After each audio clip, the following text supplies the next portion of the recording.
रहे हैं पांगी न्यूज़ 24। मैं हूं आपके साथ शिव सूर्यवंशी। अभी हमारे साथ किसान मोर्चा के प्रदेशाध्यक्ष संजीव देसरा जी, जो कि लगातार दूसरी बार संगठन में इस पद पे पहुंचे हैं। तो अभी हम जानना चाहेंगे, पांगी घाटी के दौरे पे आए हैं, तो पिछले कल वो पांगी घाटी के प्रवास पे थे। इन्होंने यहाँ पे क्या क्या उनकी गतिविधि रही आइए उनसे ही जानते हैं। सर, सबसे पहले तो आपका पांगी न्यूज़ 24 पर बहुत बहुत स्वागत है। सर, बहुत बहुत धन्यवाद सूर्यवंशी जी। आज जनजातीय गौरव दिवस के उपलक्ष्य पर पांगी मंडल के कार्यकर्ताओं ने भगवान बिरसा मुंडा जी के जन्म जयंती पर, जो 150वीं जन्म जयंती है, यहाँ पर एक कार्यक्रम का आयोजन किया था। मुझे भी यहाँ पर आने का सौभाग्य प्राप्त हुआ और जनजातीय क्षेत्र में जिस तरह से मोदी जी ने जनजातीय समाज को और भगवान बिरसा मुंडा जी को मान सम्मान के लिए इस कार्यक्रम को जनजातीय गौरव दिवस के रूप में मनाने का जो फैसला लिया है, इसकी मैं सभी जनजातीय भाइयों बहनों को बधाई और शुभकामनाएं देता हूं। भगवान बिरसा मुंडा जी जिस तरह से अल्पायु में ही जनजातीय समाज के लिए जो उन्होंने संघर्ष किया, ब्रिटिशों के साथ लड़कर अपने समाज के लिए खड़ा होना, और आज भी ट्राइबल में जो लैंड एक्ट है वो उनकी सौगात है। आज मैं भी उन्हें श्रद्धांजलि देता हूं। और जिस तरह से हमारी केंद्र की सरकार किसानों बागवानों के लिए काम कर रही है, उसमें जनजातीय क्षेत्र पांगी भी कहीं छूता नहीं है। मैं कार्यकर्ताओं से बात कर रहा था, चाहे किसान सम्मान निधि की योजनाएं हैं, चाहे आयुष्मान भारत की योजनाएं हैं, चाहे उज्ज्वला योजना की योजनाएं हैं, तो सारी सुविधाओं का यहां पर लोगों को लाभ मिल रहा है। और जिस तरह से प्रदेश सरकार ने 3 साल पहले धोखे से और झूठ बोलकर सत्ता में आई है, परंतु आज मैं यहां पर लोगों से बात कर रहा था कि प्रदेश सरकार की कोई भी योजना का लाभ यहां पर नहीं लोगों को मिल रहा है। मुख्यमंत्री जी यहां पर कुछ दिन पहले आए भी थे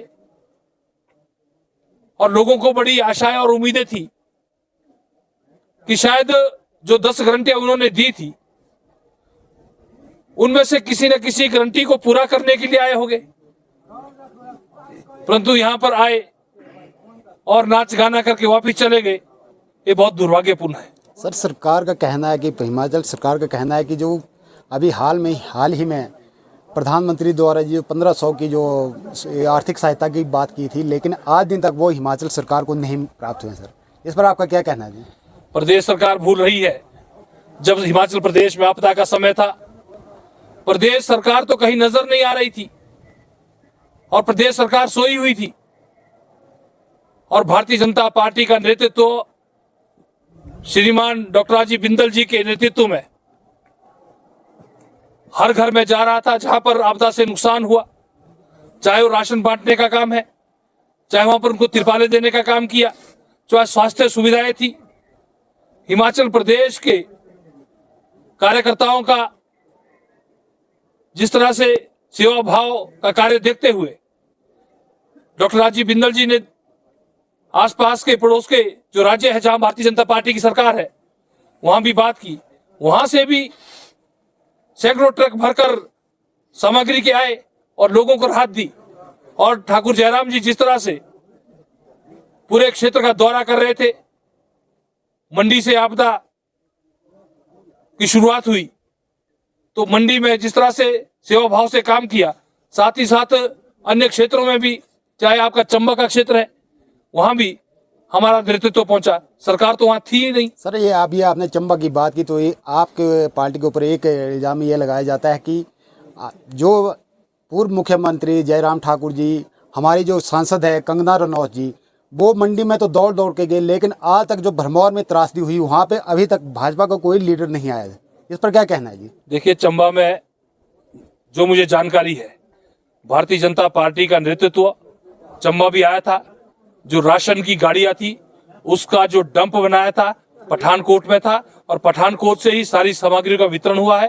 भारतीय जनता पार्टी का कार्यकर्ता अपने नेतृत्व के साथ हर घर द्वार पहुंचा है। सर, संसद तो अभी तक गायब है यहाँ पे, ना पांगी में आई ना भरमौर में आई, क्योंकि यहाँ के स्थानीय सांसद होने के नाते उसका फर्ज बनता था कि घाटी के लोगों की मूलभूत समस्याओं को सुनना। लेकिन आज दिन तक वो लाहौल आती है, आपके किन्नौर जाते हैं, और इवन की कुल्लू मंडी में तो हमेशा उनका दौरा रहता है, लेकिन ये क्षेत्र अछूता क्यों उनसे?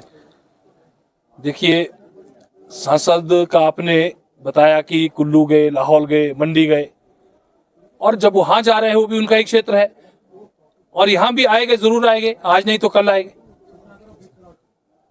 सर, बहुत बहुत धन्यवाद सर आपका। बहुत बहुत धन्यवाद। ये थे हमारे साथ संजीव देसटा, जो प्रदेश किसान मोर्चा के अध्यक्ष थे, जिन्होंने अपनी बेबाकी से अपनी राय रखी कि किस तरह से केंद्र सरकार जो हिमाचल में अपने कार्य कर रही है, और साथ ही इन्होंने हिमाचल सरकार पर भी जोरदार प्रहार किया।